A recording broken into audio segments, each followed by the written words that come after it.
If you're planning to play Mortal Shell 2, these are the few things you should know before jumping in. Because while this might look like another Souls-like, Mortal Shell 2 does a few things very differently. There's no stamina bar, you can actually choose how you defend yourself. There are completely new ways to use your shells, and yes, you can turn yourself into a stone. So, there are here 7 things you need to know before playing Mortal Shell 2. First, pay attention to the beacons.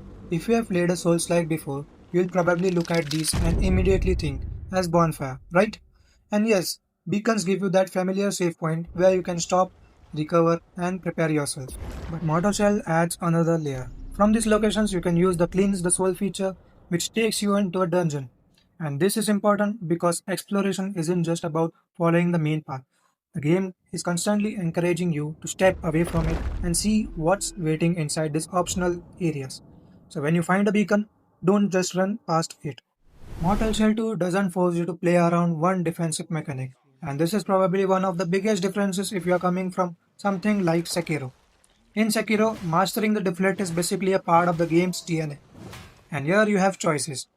Depending on the setup you're using, you can build around things like guarding, parrying, hardening, or even defensive or offensive abilities, and that's where the game gets really interesting. You can actually build your own way of surviving. You can play aggressively, you can rely more on timing, you can harden through attacks, or you can experiment with abilities that completely change how you approach a fight.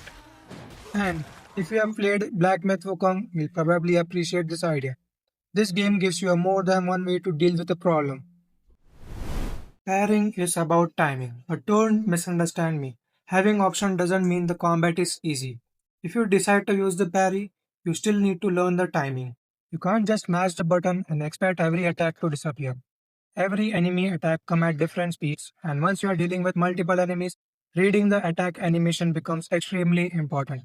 And honestly, landing a perfect parry and immediately punishing the enemy is one of the most satisfying I have experienced in the beta.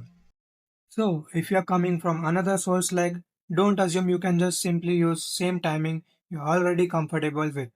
Learn the enemies first. There's actually a bigger reason you're collecting these shells. You play as the Harbinger and your journey is tied to another mother and a stolen over. Your goal is to reclaim what was taken from her while dealing with the creatures and forces guarding it. And that's where the shells come in. The world is filled with remains of fallen warriors, and when you discover them, you can awaken and possess their shell. But these aren't just different armor sets. Each shell has its own strengths and abilities, meaning the warrior you are wearing completely can change how you approach the combat. This one's huge if you have played Dark Souls, Elden Ring, or pretty much any other traditional Souls like. There is no stamina bar. That completely changes how you approach combat. You don't have to stop attacking because your stamina is empty. Instead, the game wants you to stay aggressive, break enemy posture, create an opening, and punish it. So instead of constantly thinking, do I have enough stamina to attack? You are thinking, how do I break this enemy? And once you get used to it, the combat feels much more aggressive and much more fluid. You don't need to play Mortal Shell 1. Yes, you heard it right.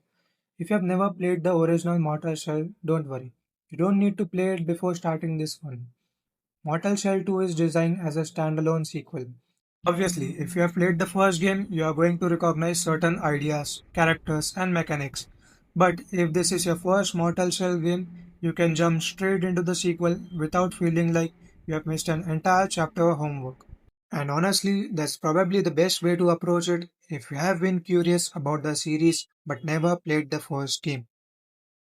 And finally, when can you play Mortal Shell 2? The full game releases on August 20th, 2026. It's coming to PC, PlayStation 5, and Xbox Series XS. There's also a Standard Edition and a Devout Edition. And if you pre order the Devout Edition, you get up to 72 hours of advance access. So technically, you could be playing before August 20. And if you are watching this before launch, there's also an open beta available. Just keep in mind your beta progression doesn't carry over into the full game. So if you are coming to Mortal Shell 2 expecting another traditional Souls like, keep those things in mind. No stamina bar, multiple ways to defend yourselves, unique shell abilities, optional dungeons, and a much more aggressive combat system. I have been playing the beta, and honestly, this sequel is doing a lot more differently than I expected. If you want to see what Mortal Shell 2 is actually like before launch, I got more gameplay coming very soon. And if this video helped you out, consider subscribing to Stacked IQ Gaming. Thank you guys for watching, and I'll see you in the next one.